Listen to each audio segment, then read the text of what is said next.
Amém, igreja. Olha, eu confesso assim que eu estava assim, de certa forma, até ansioso assim, para esse domingo, para poder pregar essa mensagem aqui, porque eu creio que Deus irá consolar muitos corações nesta noite. E Camila orou aqui e ela fez uma oração numa parte que ela nem sabia o que eu ia pregar, irmãos, e ela orou exatamente isso, viu? Eu senti assim meu espírito mexendo mesmo com isso. Então abre o seu coração, permita que o Espírito Santo de Deus ministre seu coração. Hoje eu vim pregar aqui para os desalentos de coração mesmo, viu? Para os desalentos de coração, para que os desalentos venham a fortalecer os joelhos vacilantes. Jesus está voltando, Jesus está voltando. E a igreja precisa estar pronta. Como nós cantamos aqui, como foi ministrado pela Camila, a igreja precisa estar pronta, adornada. Porque esse noivo vem sem demora, foi a promessa que ele fez. Foi a promessa que ele fez, eis que vem sem demora. 2000 anos, irmão, já se passaram dessa promessa. Eis que está perto o noivo, oh Deus da glória. Oh Deus da glória. Oh Santo Deus.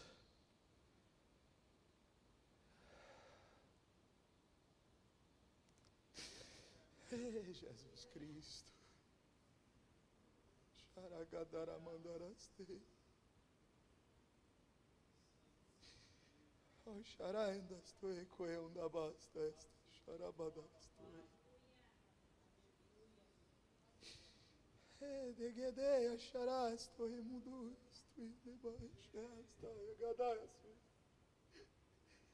Temio, xaradanstoi, deicai, xoi, mudustai.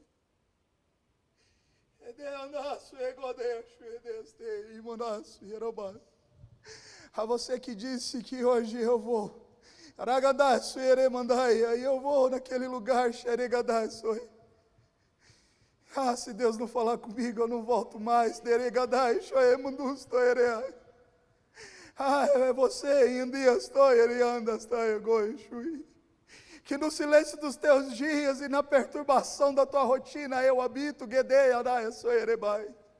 a você que disse, hoje eu vou porque eu estou sem esperança, eis que te contemplei, se trocando para vir num desânimo,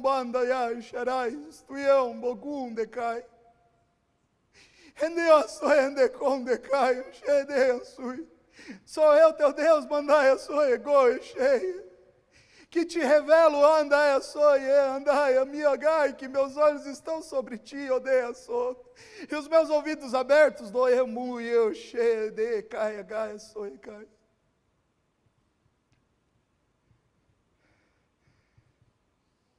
Que o Deus de toda a paz venha confirmar em teu coração, irmão, essa mensagem, em nome de Jesus.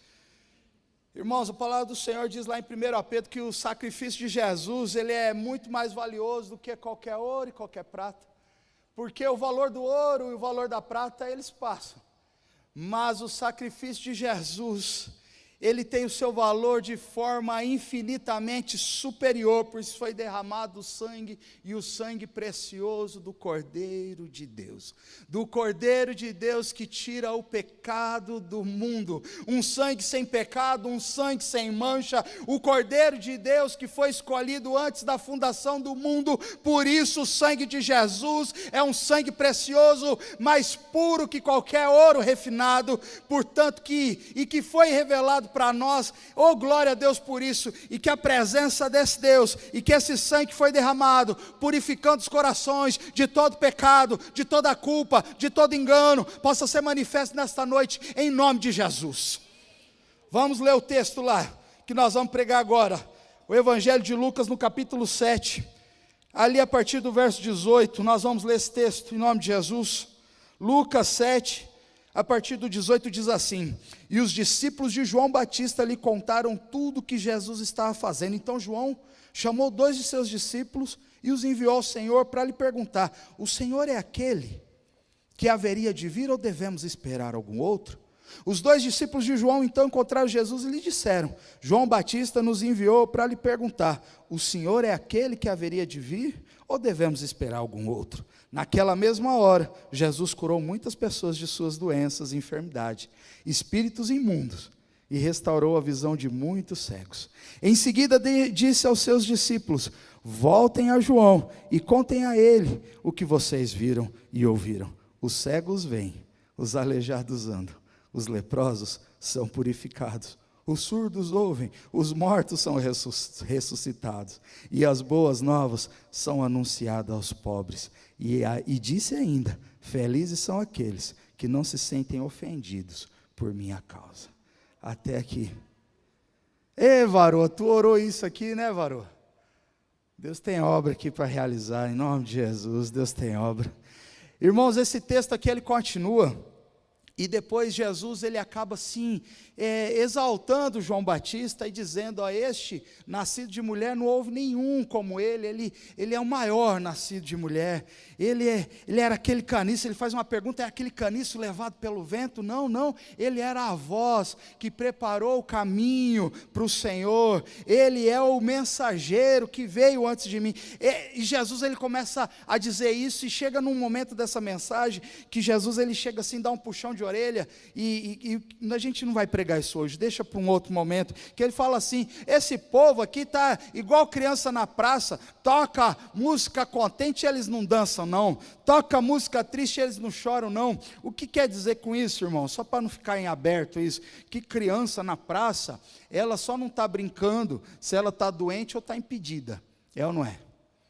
Então, Jesus estava falando de uma indiferença do povo aqui, mas deixa essa prosa para um outro dia. Vamos continuar na mensagem que nós lemos aqui. Irmãos, vivemos em uma era sem esperança, é ou não é? E mais, aguçada pela ansiedade, é ou não é? Na verdade, o povo, ele tem vivido assim, a esperança do povo, ela está pautada em outros fatores, num monte de outros fatores, outras coisas, menos em Deus, é ou não é?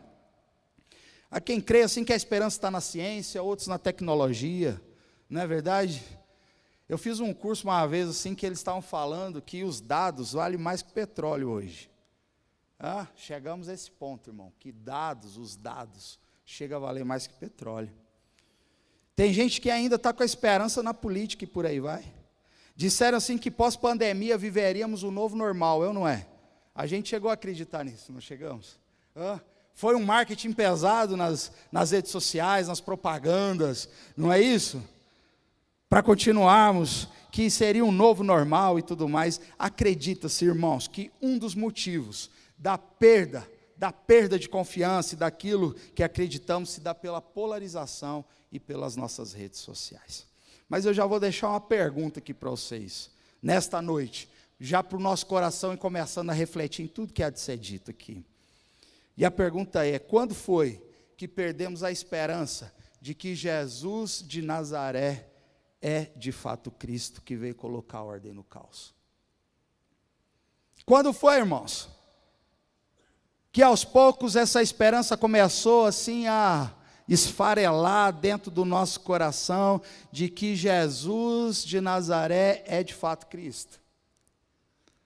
Quando foi que isso começou a acontecer? Que a gente começou a olhar para Jesus simplesmente como o filho de José, filho de Maria, o carpinteiro Jesus, o bom menino Jesus, um menino prodígio, que ali aos 12 anos conversava, discutia sobre a palavra de Deus com os sacerdotes no templo. Quando foi que Jesus começou a ser somente o Jesus de Nazaré, da desprezível Nazaré, e não é mais esse Jesus que de fato é o Cristo que a palavra do Senhor testifica? Qual foi o gatilho, irmãos? Qual foi o gatilho que desencadeou isso daí?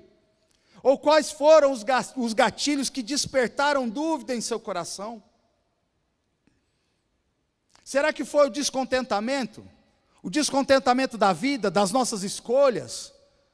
Será que foi a tal da depressão, que parece que cada dia mais ela fica mais aguda, parece que ela não tem prazo para ir embora, e quanto mais luta contra isso, mais aguda fica? Parece que as crises, será que são as crises que chegam de balde assim?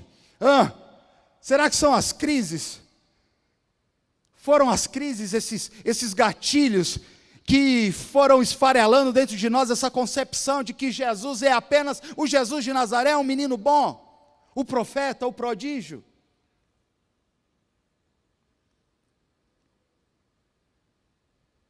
Qual foi o gatilho, irmãos? Será que foi a solidão? O desespero? Tem gente que vive desesperado, irmãos. Tem gente que não dorme. Para dormir tem que tomar remédio. Para acordar tem que tomar outro. Um desespero. Os da área corporativa e tudo, chega o final do mês, irmãos. Aquela última semana o couro come. É um desespero só, bater meta, cota, porcentagem. É ou não é? Qual foi o gatilho, irmãos? Será que foi a prosperidade dos maus?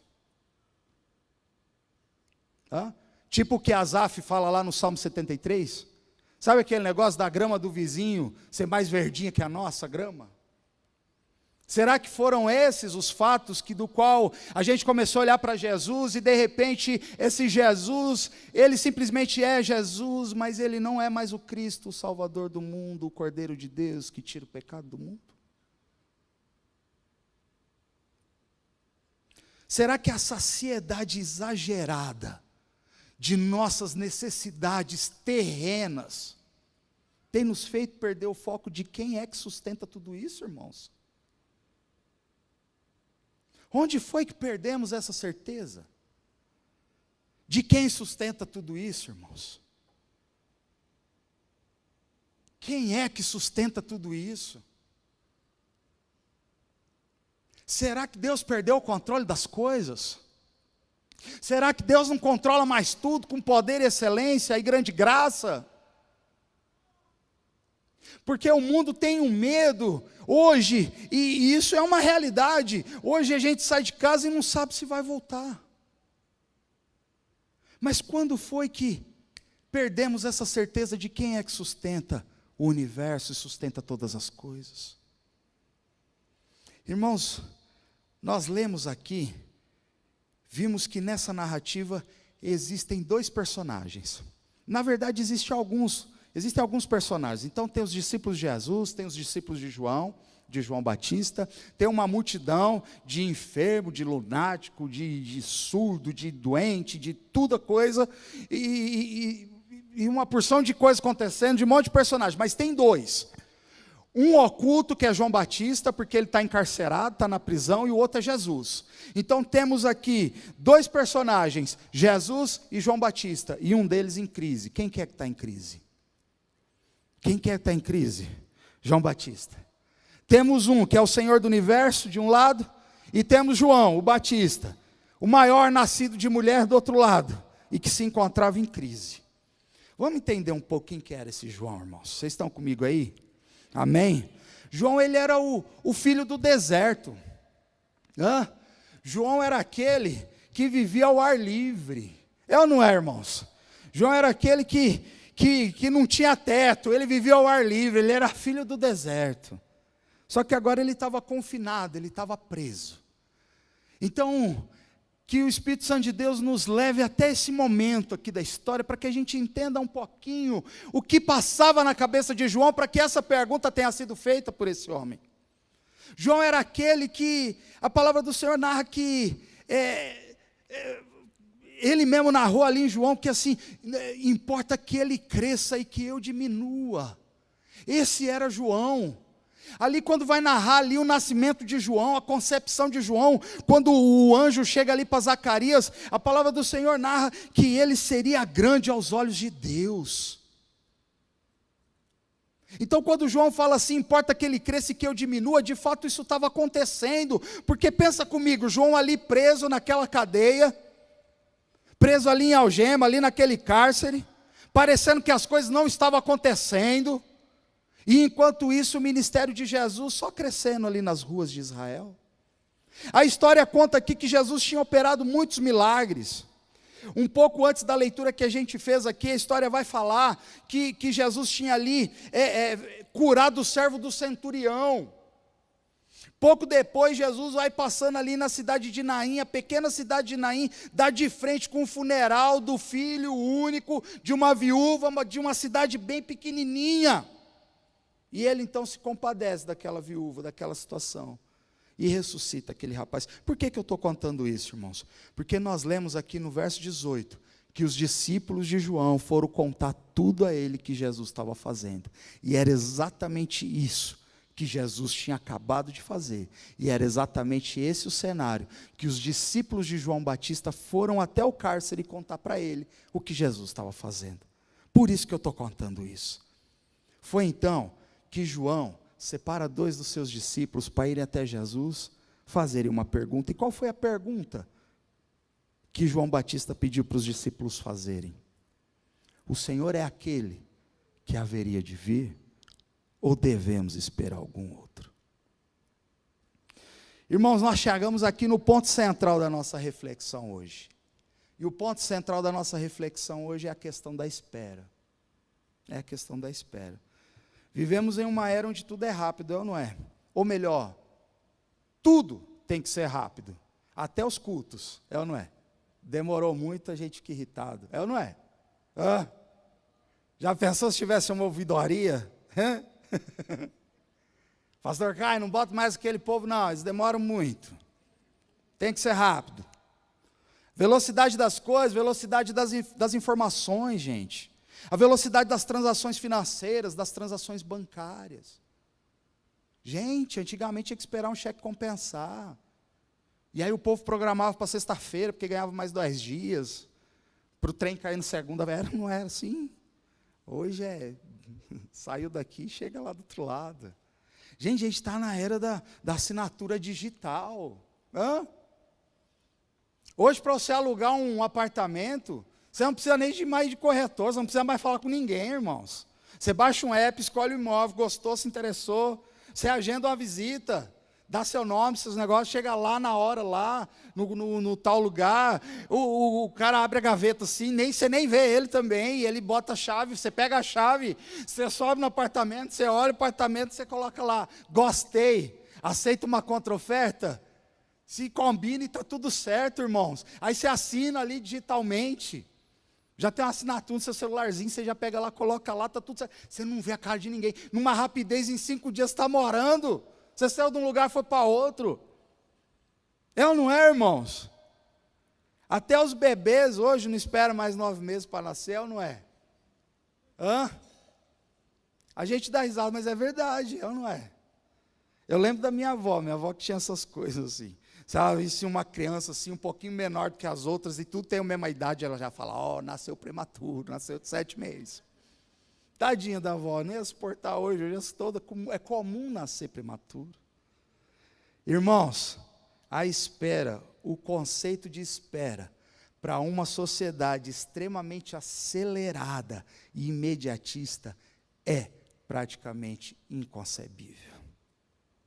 Porque a espera é algo que machuca. A espera é algo que dói muitas vezes. Mas é interessante isso, porque vamos colocar a espera como um ambiente, uma sala. E nessa noite eu creio que quando você está na sala de espera, essa sala de espera, esse ambiente de espera, ele facilmente nas mãos de Deus pode se transformar numa sala de esperança, num ambiente de esperança. Por isso eu vim pregar os desalentos de coração, para que você saia daqui hoje com esperança. Mas antes de falarmos mais um pouco sobre a questão da espera, vamos voltar nesse personagem em crise aqui, que é João Batista, para que a gente entenda, João Batista ele foi uma espécie de dobradiça entre o Antigo Testamento e o Novo Testamento. João Batista ele fecha o ciclo do Antigo Testamento e ele abre um Novo Testamento. Ele veio no poder de Elias para converter os corações. Olha só como é narrado a vida, as ações desse homem aqui, irmãos. Portanto, pensa comigo uma coisa. Entre o tempo do Velho Testamento, da Velha Aliança e da Nova Aliança ali, houve mais ou menos 400 anos de período de silêncio. que é o período interbíblico, que é chamado período de silêncio, 400 anos em que esse povo viveu naquilo que foi conhecido como período do silêncio. E aí então, depois de 400 anos, surge a voz de Deus no deserto: preparai o caminho do Senhor. Oh glória! Olha só que lindo isso, irmãos. A voz de Deus, ela não veio através de Tibério César, ali em Roma.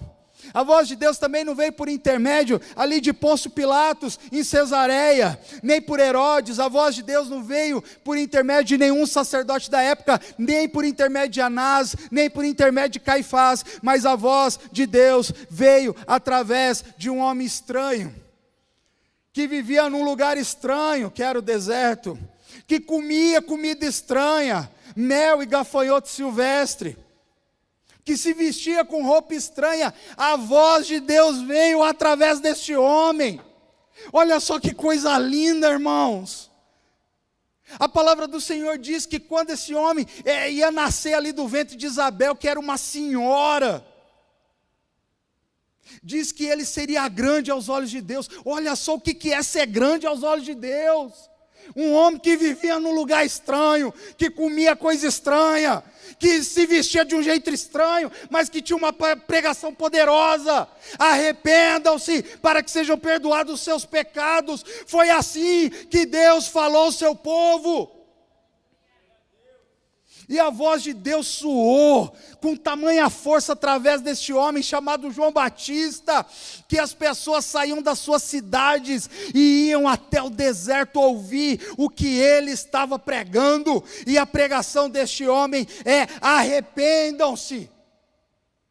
Esse homem, gente, ele olhava para os poderosos e ele falava assim: raça de víboras, vocês acham que vocês vão fugir do tempo vindouro? Vocês não vão escapar não.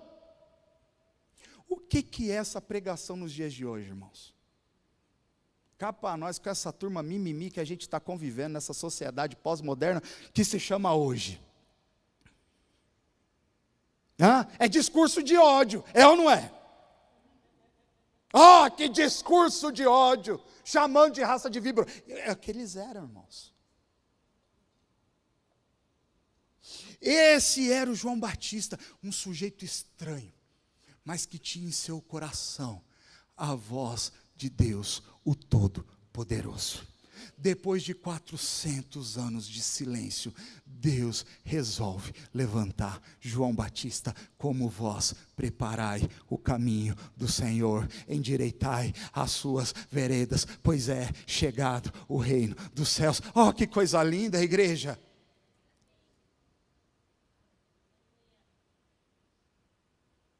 Um homem que a Bíblia não relata nada se ele realizou algum tipo de milagre.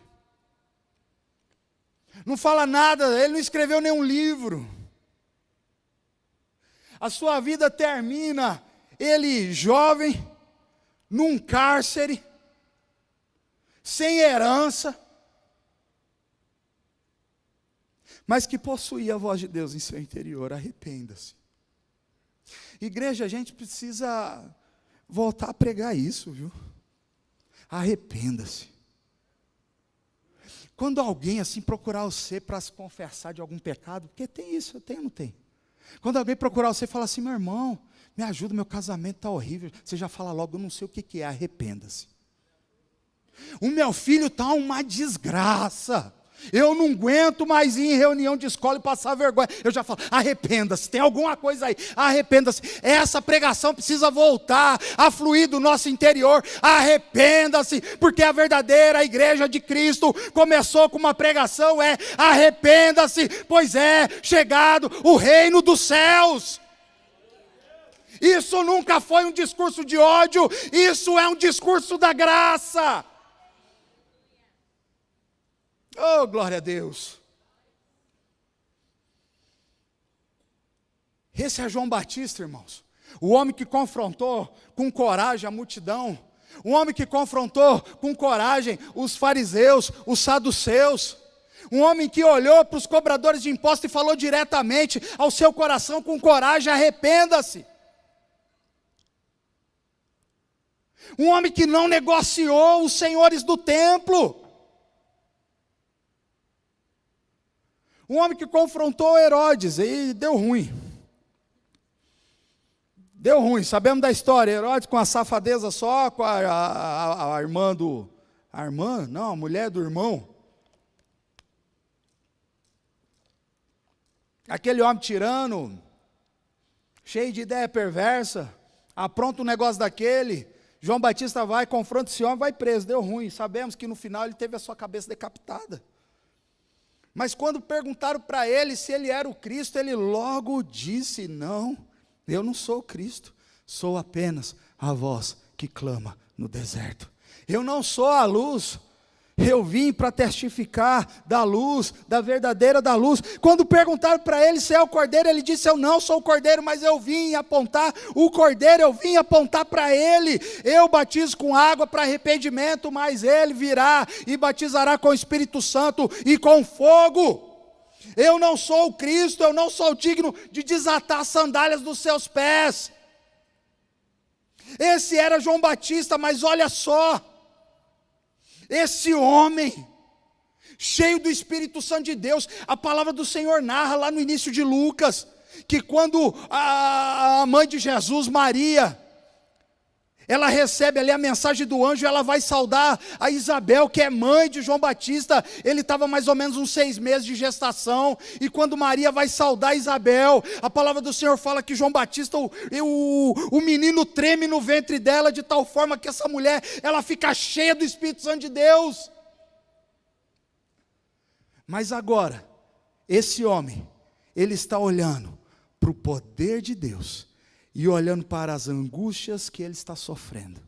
E ele então faz essa pergunta: será esse mesmo que haveria de vir? Ou devemos esperar algum outro? Eu pergunto para você, igreja, como conciliar o poder de Deus com tudo isso? Como conciliar o poder do Deus dono do ouro e da prata? Do Deus que para Ele nada é tão difícil assim. O Deus que pode todas as coisas, o Deus do impossível. Como conciliar tudo isso e olhar para as nossas tristezas, e olhar para as nossas angústias, e olhar para a nossa vida que muitas vezes parece que não anda, mesmo que a gente não esteja algemado, como estava esse homem num cárcere, mas tem gente com almas algemadas, e que a vida não anda, e que a vida não desenvolve. Já passou um, já passou 2, é um casamento, é 2 casamentos, é sei lá o que, e a coisa vai indo, e ela parece que não anda, é uma vida toda patinando. Como que é você conciliar o Deus que pode todas as coisas, olhar para a sua vida e falar: será que é Ele mesmo? Ou eu preciso esperar outro?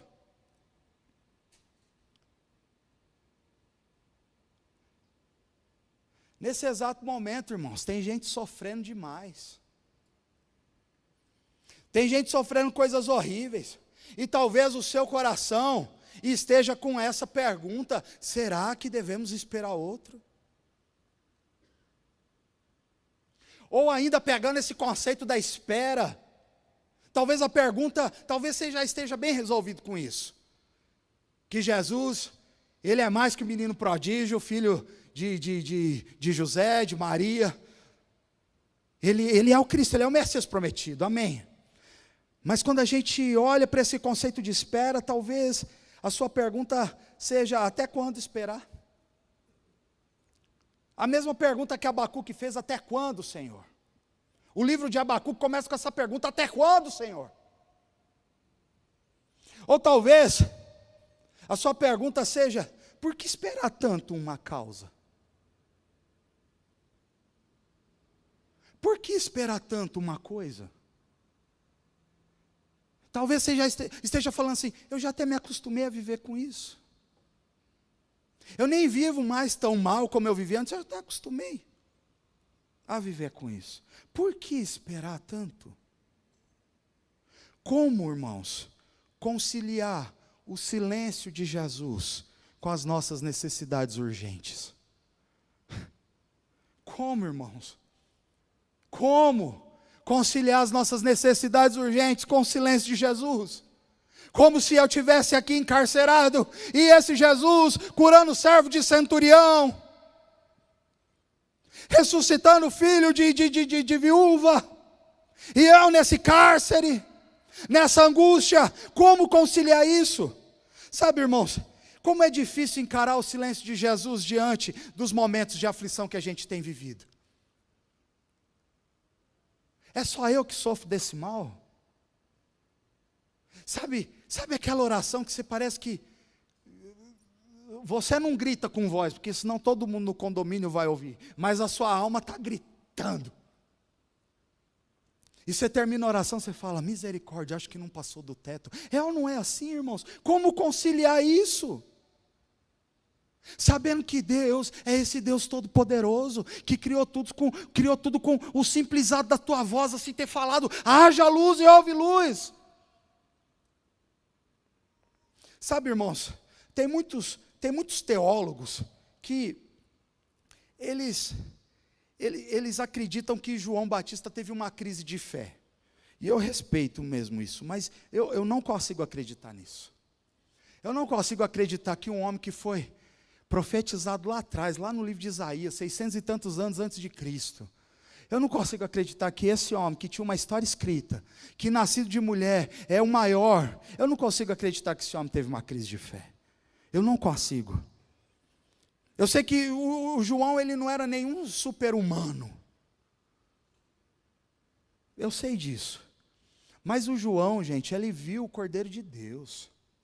Irmãos, nos estudos que eu fiz, talvez outras pessoas tenham visto isso, mas nos estudos que eu fiz, irmãos, eu só consegui encontrar 3 pessoas em toda a história da Bíblia, em toda a história de Israel, que viram o Cordeiro de Deus, que foi Abraão, que viu o Cordeiro de Deus quando estava sacrificando o próprio filho, que foi Isaías, que quando chega no templo ele vê o Cordeiro de Deus, e João Batista, que apresenta Jesus para o mundo, eis aí o Cordeiro de Deus que tira o pecado do mundo. Então eu não consigo olhar para esse homem e imaginar, ele teve uma crise de fé, eu não consigo enxergar isso na história.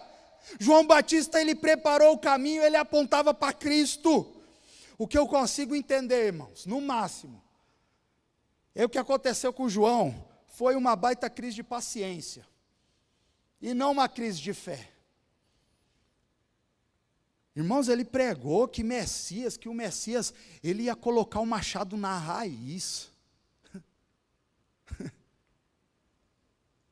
Ele pregou que o Messias, ele tinha na mão uma pá, e ele já ia fazer a colheita, entre joio e trigo, irmãos, ele já tem uma pá na mão, a coisa está acontecendo. Por isso a gente precisa voltar a pregar arrependimento para as nossas famílias, irmãos. Se a gente olhar de uma forma prática mesmo, sincera, honesta, para as nossas famílias, e quando eu digo assim, famílias são os familiares, sabe? Os primos de primeiro, segundo, terceiro. Irmãos, será que enche essa arca?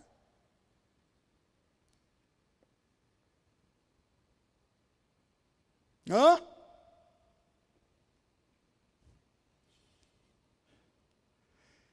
Era isso que João Batista estava esperando, irmãos. E aí quando ele vê Jesus se preocupando com o servo do centurião, um homem que oprimia Roma, um homem que oprimia Israel, um romano, um ímpio, não era um judeu de Israel. Quando ele vê Jesus fazendo esse trem, quando ele vê Jesus curando o filho único de uma viúva de uma cidade pequenininha, bem pequenininha, quase insignificante, tipo Nazaré.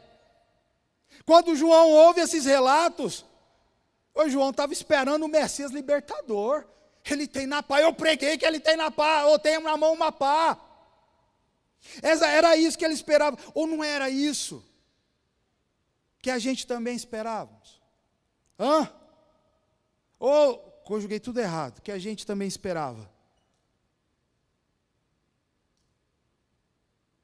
Quando a gente vê os maus prosperando, o que a gente tem no nosso coração, irmãos? Miserável, tu vai ver no dia do Senhor. É ou não é? Se falar que não é mentira, irmãos, porque tem até louvor. Quando eles me verem no palco, aí a minha vitória vai ter sabor.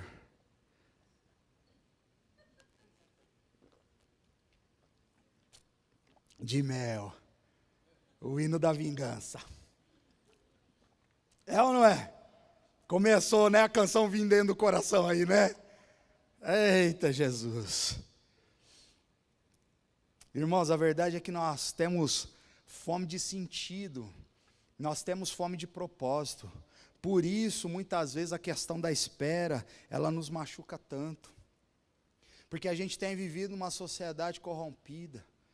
Uma sociedade imediatista, acelerada, 5G. E se a gente não prestar atenção nisso, a gente fica igual, é ou não é, irmãos? Bendito o dia que inventaram a reação do WhatsApp, agora a gente nem responder mais precisa. A gente só bota uma dedolinha lá. E entende-se que você entendeu a mensagem. E aí quando dá errado, você pergunta para a pessoa, meu filho, por que você não executou de tal coisa, não sei o quê? Uai, nem sabia, mas tu não botou o joinha lá? Aí eu coloquei, todo mundo põe. É ou não é, irmãos? A minha oração é que o Senhor desenvolva em nós a virtude da espera. E eu vou falar um negócio para vocês. Quando eu fui escrever essa frase, meu coração doeu muito, porque eu sei que quando a gente pede uns trem desse, Jesus faz. Que o Senhor desenvolva em nós a virtude da espera. Sabe por quê, irmãos? Porque quando a gente aprender isso, o ambiente de espera, ele vai se transformar num lugar, num ambiente de esperança. A igreja parece que perdeu a esperança, irmão. Está no modo automático das coisas. Talvez eu esteja aqui falando nesse momento, e você já está com o seu programa de amanhã. Quando eu abrir meu WhatsApp, aquela planilha que eu não terminei, a reunião que está programada, os teretetê, os teretetê, os teretetê. A espera, irmãos, educa. A espera educa. As pessoas querem tirar a fila no colégio, mas a espera educa. A espera, irmãos, devia ser assim, vou chamar de produto aqui, mas devia ser um produto natural, assim, do resultado da fé. Mas a gente não espera. Porque a gente tem fé só para ganhar as coisas. A gente não tem fé para esperar e entregar aquilo que já nos foi dado. Aí a gente tem fé para ganhar os trem. Aí quando os trem não vêm, pronto, desanima de Deus. Estou esperando tanto tempo para quê? Eu cheguei à conclusão, irmão, que esperar é uma arte. E é uma arte que a nossa era imediatista parece que esqueceu de praticar. É ou não é? Irmão, vocês estão comigo aí? Vocês estão com uma cara meio triste assim. Essa é uma palavra de esperança, viu? Mas é verdade ou não é, irmãos? Nós sempre estamos com a tendência de querer arrancar o fruto antes que ele amadureça, é ou não é? Aí você fala, não, eu vou arrancar ele assim mesmo, enrola no jornal, você vai ver, já já ele vai ficar bom. Mas a gente não consegue esperar o fruto produzir, a árvore produzir o seu próprio fruto, e no momento certo você vai lá e saboreia daquilo, a gente arranca antes. Parece bobo, mas não é não, irmãos. Por quê? Porque não gostamos de esperar. Ainda mais, irmãos, quando a gente espera por algo não definido. Aí que é mais difícil ainda. Porque a nossa tendência é sempre esperar por algo que é concreto, que é tangível, que a gente pode tocar, que a gente pode pegar.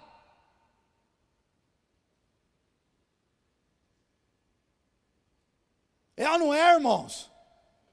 O que é melhor, esperar juntar dinheiro para comprar ou parcelar? Porque é concreto, você já tem nas mãos, aleluia. Quem aqui sofre de comprar as coisas pela internet e ficar esperando chegar? Hã? Todo dia acessa lá o, como que chama o trem lá? O rastreio. Hã?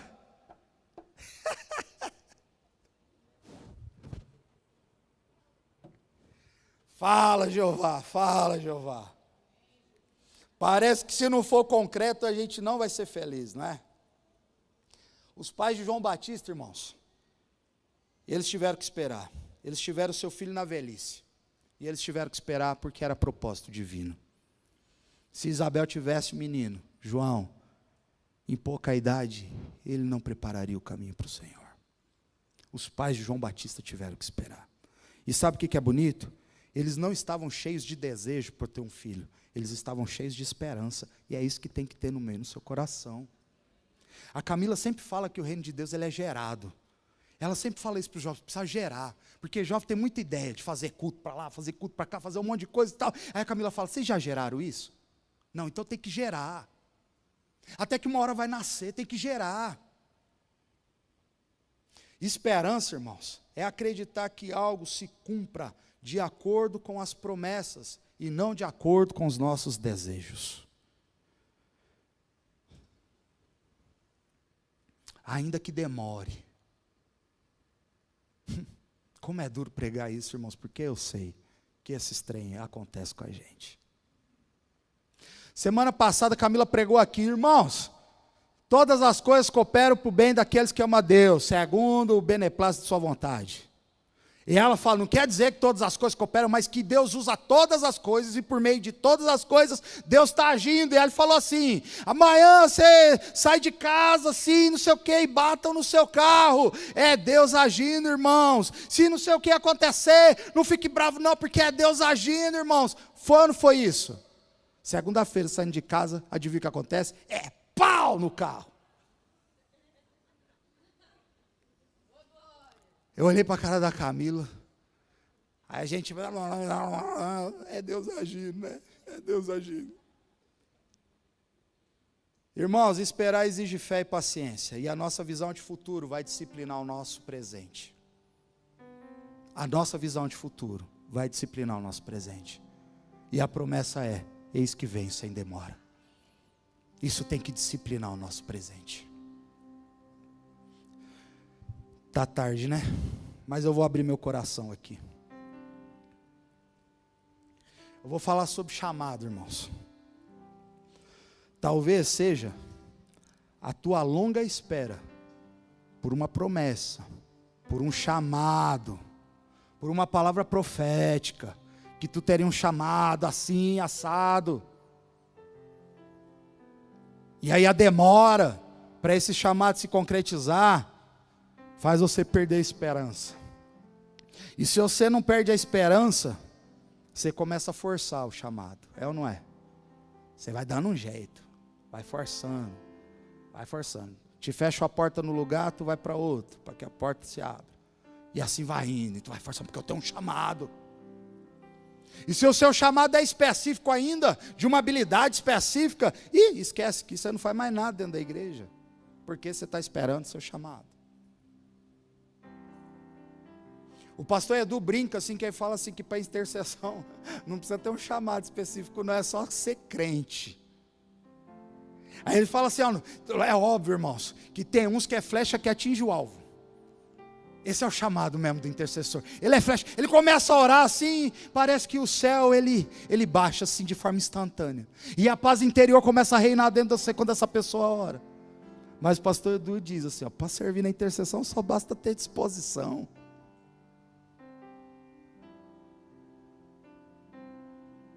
É curioso, irmãos, como muitas vezes, falei que abri meu coração, já abriu já. Curioso como muitas vezes o chamado dos irmãos é só para esse trem aqui, ó. Para tudo que envolve o púlpito. Seja qual for a coisa, mas está envolvendo o púlpito é meu chamado. E aí eu lembro um dia de um sujeito que foi falar com o Douglas, nosso irmão Douglas, que estava aqui, está ali no fundo. Olha o Douglas, irmãos, lá. Douglas é uma bênção. Pior que esse homem foi falar justo com o Douglas, né?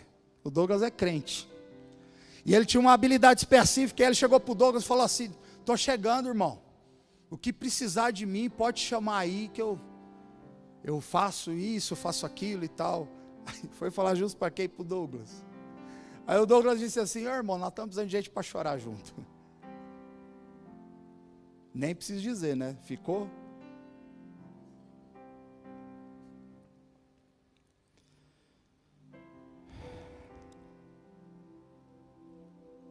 Ao que me parece, irmãos, João estava preocupado com as obras de julgamento. Ele estava preocupado com as obras de justiça, enquanto Jesus estava preocupado com obras de misericórdia. Curando o servo do centurião, restaurando a vida daquele filho da viúva ali. Mas Jesus, ele dá uma resposta linda, e naquele momento, o Senhor, ele dá uma resposta para os discípulos de João, e naquele momento ele realiza uma porção de curas e milagres ali, e ele fala assim para os discípulos: o que é que vocês estão vendo? Os cegos voltaram a ver, os coxos voltaram a andar, os surdos voltaram a ouvir. O que Jesus estava fazendo aqui, irmãos, era restaurando a condição original da humanidade. E isso é uma autenticidade, messiânica. É uma autenticação messiânica, o que Jesus estava fazendo aqui.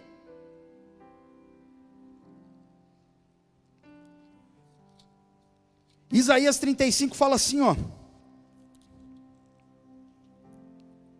as regiões desabitadas e o deserto exultarão. Olha a promessa. A terra desolada se alegrará e florescerá como o açafrão. Haverá muitas flores, cânticos e alegria. Os desertos se tornarão verdes como o monte do Líbano, belos como o monte Carmelo e a planície de Saron. Ali o Senhor mostrará a sua glória e o esplendor do nosso Deus. Fortaleçam os de mão cansada, apoiem os de joelhos fracos. Digam aos de coração temeroso: sejam fortes e não temam, pois o seu Deus vem para vingar-se os seus inimigos. Ele vem para salvar. E quando ele vier, abrirá os olhos dos cegos e os ouvidos dos surdos. Os aleijados pularão como cervo, e os mudos cantarão de alegria. Fontes brotarão no deserto, e rios correrão na região desolada. O solo ressecado se tornará um grande açude, e a terra seca, sedenta em mananciais de água. O capim e a cana-junco florescerão, onde antes haviam os chacais no deserto. Um caminho largo atravessará as terras antes desabitadas e será chamado caminho de santidade. Os impuros jamais passarão por ele, somente os remidos. Somente os remidos.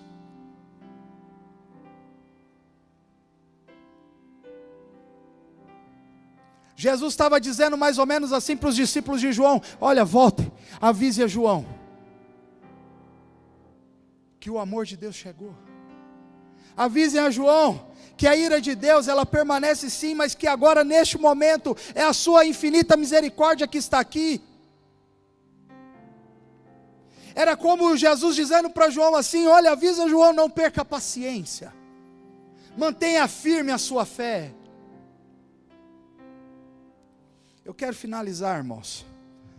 Eu quero finalizar. Eu vou pedir para baixar a luz, irmãos. Por favor. A espera, ela tem te santificado, irmãos? Ou ela tem te feito pecar? Esperar pelas promessas de Deus tem te santificado ou tem te feito pecar? Como é que a espera tem aperfeiçoado a sua vida?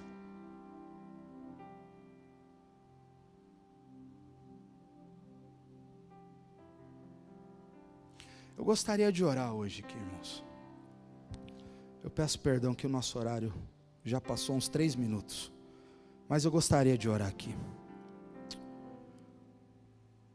A palavra do Senhor diz que o Espírito do Senhor estava sobre Jesus. E Ele ungiu a Jesus a pregar as boas novas aos quebrantados.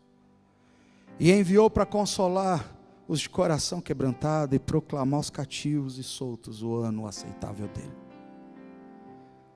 Se você hoje, meu irmão, nesta noite, você se encontra mais ou menos como esse João Batista aqui. Talvez você tenha sido uma bênção já nas mãos de Deus. Talvez você tenha vindo de outra igreja e lá você era uma bomba que explodia de unção, mas parece que a coisa esfriou. E nesse cárcere aí da vida, você está aí se perguntando: será Ele mesmo Cristo? Até quando eu vou ter que esperar? Será que eu tenho que esperar outro? Se você é essa pessoa, meu irmão, que desanimou da fé, Talvez tenha até dúvida mesmo, talvez até a tua fé esteja em crise. Nós vimos um João Batista que foi profetizado lá por Isaías, e foi cumprido. O homem que era a dobradiça entre o Velho e o Novo Testamento, depois de 400 anos de silêncio, Deus usa este homem. E chega um momento desse homem no cárcere, ele chega a dizer: será mesmo que é ele ou devemos esperar outro? O que é de mim, irmãos? Se você é essa pessoa, levante a mão, eu quero orar por você.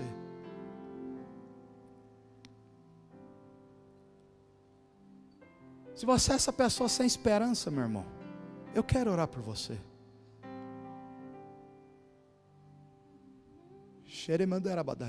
Ok. Marcinha, Edu. Xaramandara Basaia, Ramandara Gaiadaia, Saera Mandaias Toi, Teixi. Xeregedere Mandaias Soere Mandaias Terri. Xeregedere Mandaias Saia. Xeremandara Soia Kei, Ramandaias Taia. Ramandara Sei. Douglas Aline.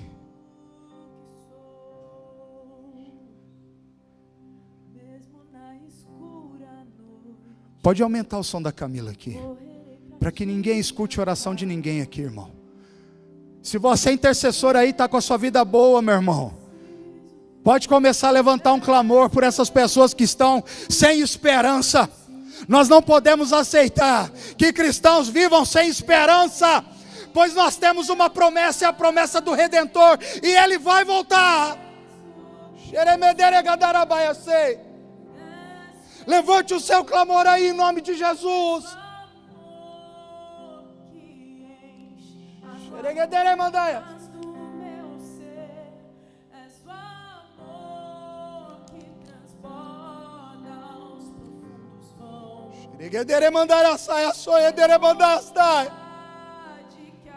Encontre os teus filhos e filhas, Pai, nesta hora. Encontre, Senhor, os desesperados, os entristecidos, os angustiados. Em nome de Jesus, Pai, vem com tua força, com teu sangue, o teu sangue carmesim precioso. Em nome de Jesus, liberta o cativo nesta hora, liberta o oprimido nesta hora, encha de esperança, põe um vigor nos olhos. Em nome de Jesus, Espírito Santo de Deus, passeia no nosso meio, com o teu fogo e com o teu sangue. Liberta os teus filhos e filhas, porque nós devemos esperar sim, mas esperar o Senhor, que é poderoso em obras, que é poderoso em palavras, que é varão poderoso em misericórdia.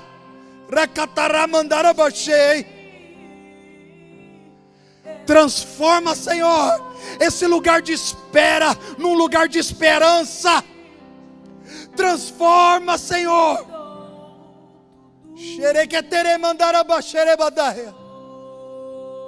Em nome de Jesus, encontra, Senhor, os teus filhos e filhas que nos assistem ali, Pai. Encontre, Senhor, os de joelhos vacilantes e fortaleça, pois a tua palavra garante, Senhor, que o Senhor abrirá mesmo os olhos dos cegos, desimpedirá a língua dos mudos, e os coxos saltarão de alegria. Vivifica a tua igreja, vivifica a tua igreja.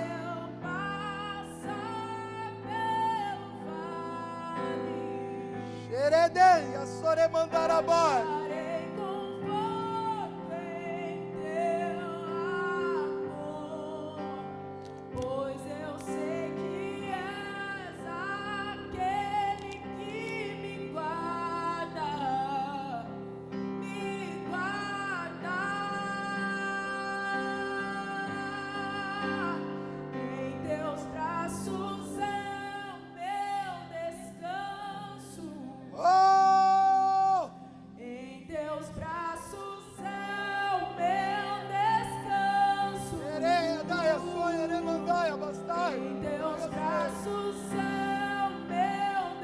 O descanso que o mundo não pode dar. Cheia Aragadaia sei. A paz que o mundo não pode dar. Teus braços é o meu descanso, meu descanso, meu descanso. Em teus braços é. Seja, Senhor, o descanso do teu povo que sofre, dos enfermos, Pai, dos entubados. Vai, Senhor, visitando, Senhor, os que se encontram em desespero por conta de enfermidade, Pai. Vai, Senhor, visitando, Senhor, os que encontram, Senhor, em situação de desespero financeiro, Pai. Em nome de Jesus, Pai. Aqueles, Senhor, que perderam a paciência, Senhor, porque tem um desejo de ser mãe, de serem pais. Abre a madre, Pai. Em nome de Jesus, produza o fruto da vida.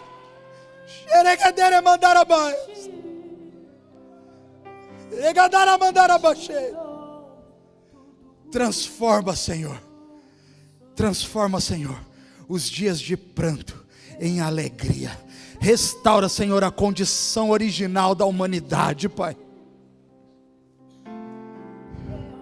A tua palavra diz que os coxos saltarão de alegria.